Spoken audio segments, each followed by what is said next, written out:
അല്ലാഹു പറയുന്നു വഫി അൻഫുസികും അഫലാ തുബ്സിറൂൻ, നിങ്ങളുടെ ശരീരത്തിൽ നിങ്ങൾക്ക് നോക്കിക്കൂടെ, കണ്ടൂടെ, പഠിച്ചൂടെ, ചിന്തിച്ചൂടെ? എന്തെല്ലാം പഠിക്കാനുണ്ട് നിങ്ങളുടെ ശരീരത്തിൽ മാത്രം ഇല്ലേ?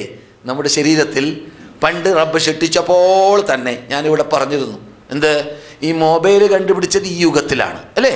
ഈ യുഗത്തിലാണ്. ഈ യുഗം എന്നൊക്കെ പറഞ്ഞാലോ ഒരു 10, 15, 20 കൊല്ലമായിട്ടില്ല ഇത് രംഗപ്രവേശനം നടന്നിട്ട്. പക്ഷേ ആദമിനെ റബ്ബ് സൃഷ്ടിച്ച കാലം മുതൽക്ക് മനുഷ്യരാശിക്ക് ഇങ്ങനെയുള്ളൊരു മൊബൈൽ എന്നൊരു യന്ത്രം വരുന്ന കാലഘട്ടത്തിലും അത് ഉപയോഗിക്കാനുള്ള കഴിവ് നൽകിയിട്ടാണ് ഈ ഖാദിറെ സൃഷ്ടിച്ചു വിട്ടിട്ടുള്ളത്. കാരണം അലാ യഅലമു മൻ ഖലഖ വഹുവൽ ലതീഫുൽ ഖബീർ, സൃഷ്ടിച്ച സൃഷ്ടാവിനെ സൃഷ്ടികളെ കുറിച്ച് അറിയാതെ വന്നു പോകുമോ? അവൻ സൂക്ഷ്മജ്ഞാനിയല്ലേ, സർവജ്ഞാനിയല്ലേ എന്നതാണ് കാരണം.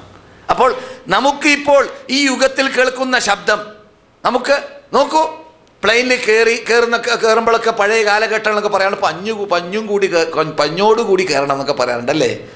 ഇപ്പോൾ ഉണ്ടോ ദുബൈയിലേക്കും കുവൈറ്റിലേക്കും സൗദി അറേബ്യയിലേക്കൊക്കെ ഇങ്ങനെ കാലിക്കറ്റ് നിന്ന് ഡയറക്റ്റ് ഡസൻ കണക്കിൽ ഫ്ലൈറ്റ് വന്നുകൊണ്ടിരിക്കുന്ന സമയത്ത് വല്ല പഞ്ഞിനാര് പരിതാടുണ്ടോ?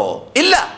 അപ്പോൾ ഈ മഹാശബ്ദത്തെയും മഹാ ഓക്സിജനും ഇന്നത്തെ അന്തരീക്ഷവും ഇതിന് വരാൻ പോകുന്ന ഇതിനേക്കാളും വലിയ അത്ഭുതങ്ങളും എല്ലാം സ്വീകരിച്ചുകൊണ്ട് അതിനോട് യോജിച്ചുകൊണ്ട് അതിനെ മല്ലിട്ടുകൊണ്ട് ഫിത്രത്തിന്റെ മതത്തിൽ അടിയുറച്ചുകൊണ്ട് റബ്ബിന്റെ കൽപ്പന അംഗീകരിച്ചുകൊണ്ട് റബ്ബിന്റെ മതം സ്ഥാപിച്ചുകൊണ്ട് റബ്ബിന്റെ തൗഹീദിനെ പൊക്കിപ്പിടിച്ചുകൊണ്ട് ജീവിക്കാനുള്ള പക്വതയും പാകതയും റബ്ബ് ഈ സൃഷ്ടിക്ക് നൽകി, ഈ വ്യക്തിക്ക് നൽകി, ഈ മനുഷ്യന് നൽകി എന്നതാണ് അത്ഭുതം.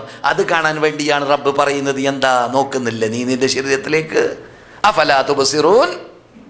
പിന്നെ വിശാലമായിട്ട് ഇന്നത്തെ ശാസ്ത്രജ്ഞന്മാരിൽ നിന്നിട്ട് മുസ്ലിം ശാസ്ത്രജ്ഞന്മാരൊക്കെ പറയാറുണ്ട്, ലാബോറട്ടറിയിലേക്ക് എത്തിക്കഴിയുമ്പോൾ നമ്മുടെ ചോരയുടെ അകത്ത് ഉൾക്കൊള്ളുന്നതായ രഹസ്യങ്ങൾ, കാഷ്ടത്തിൻ്റെ മൂത്രത്തിൻ്റെ അകത്ത് ഉൾക്കൊള്ളുന്നതായ രോഗങ്ങൾ അതൊക്കെ പ്രകടമാകാവുന്നതൊക്കെ ഇന്ന് കണ്ടതാണല്ലോ. റബ്ബ് നിങ്ങളുടെ ശരീരത്തിലും പഠിക്കാനുണ്ട്, എന്തുകൊണ്ട് നിങ്ങൾ നോക്കുന്നില്ല എന്ന നോട്ടത്തിൽ പറച്ചലിൽ അതും പെട്ടു, സംശയമില്ല, അതും പെട്ടു.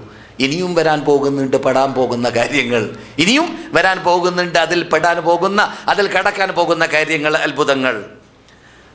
അതെ, രണ്ടാമത് കാത് നമുക്കറിയാവുന്ന അലം അം തഹ്സബു അന്ന അക്തറഹും യസ്മഊന ഔ യഅഖിലൂന ഇൻഹും ഇല്ലാ കൽ അൻആമി ബൽ ഹും അദല്ലു സബീലാ. ഈ കേൾക്കുന്നവരൊക്കെ എത്ര പേര് സ്റ്റേജിൻ്റെ മുമ്പിൽ അണിനിരക്കാറുണ്ട്, എത്ര പേര് പ്രസംഗങ്ങൾ പ്രസംഗിക്കാറുണ്ട്, എത്ര പേര് പ്രസംഗങ്ങൾ കേൾക്കാറുണ്ട്, എത്ര പേര് ദഅവത്തുകൾ വീക്ഷിക്കാറുണ്ട്, കേൾക്കാറുണ്ട്. റബ്ബ് പറയുന്നു, ഇവരൊക്കെ കേൾക്കുന്നവരൊക്കെ അവർ കേട്ടതുപോലെ ഉൾക്കൊണ്ട് ആണോ നിങ്ങൾ ധരിച്ചു പോയത്? അള്ളാഹു പറയുന്ന ഒരിക്കലുമല്ല, അവർ നാൽക്കാലികളെ പോലെയാണ്. ഉൾക്കൊള്ളാത്തവരെ കുറിച്ച് അവർ പരലോകത്തിൽ പറയും,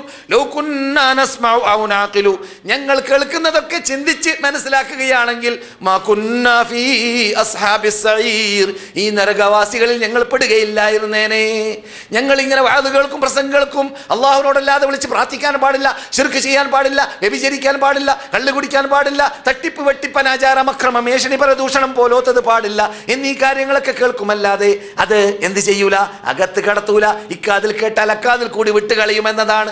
അങ്ങനെയുള്ള വിഭാഗം പരലോകത്തിൽ എത്തിക്കഴിഞ്ഞാൽ അല്ലാഹു പറയുന്നു, ലഖദ് ദറഅനാ ലിജഹന്നമ കസീറൻ മിനൽ ജിന്നി വൽ ഇൻസി ലഹും ഖുലൂബുൻ ലാ യഫ്ഖഹൂന ബിഹാ വലഹും അയ്യുനുൻ ലാ യബ്സിറൂന ബിഹാ വലഹും ആദാനുൻ ലാ യസ്മഊന ബിഹാ. ചിലർക്ക് കണ്ണുണ്ട്, കണ്ണുകൊണ്ട് കാണേണ്ടത് കാണൂല, കാതുണ്ട്, കാതുകൊണ്ട് കേൾക്കേണ്ടത് കേൾക്കൂല. ഉലൈക കൽ അന്നാം, അവർ നാൽക്കാലികളെ പോലെയാണ്, അല്ല നാൽക്കാലികളെക്കാളും അതപ്പതിച്ചവരാണ് എന്ന് റബ്ബുൽ ഇസ്സത്ത് ജല്ല ജലാലു പറഞ്ഞ വിഭാഗത്തിൽ കാത് ഉപയോഗിക്കേണ്ട, ആ ആവശ്യത്തിന് ഉപയോഗിക്കാത്ത, അള്ളാഹ് വിരോധിച്ച കാര്യങ്ങളിൽ ഉപയോഗിക്കുന്നവരതിൽ പെടുമെന്നാണ് ഈ ആയത്തിൽ പറഞ്ഞത്. അപ്പോൾ ഇതൊക്കെ ഹവാസുല്ലാഹിറ, ഹാസ അല്ലാഹിറ, പ്രകടമായ ഹാസയെ കുറിച്ചാണ് ഞാൻ ചർച്ച ചെയ്യുന്നത്.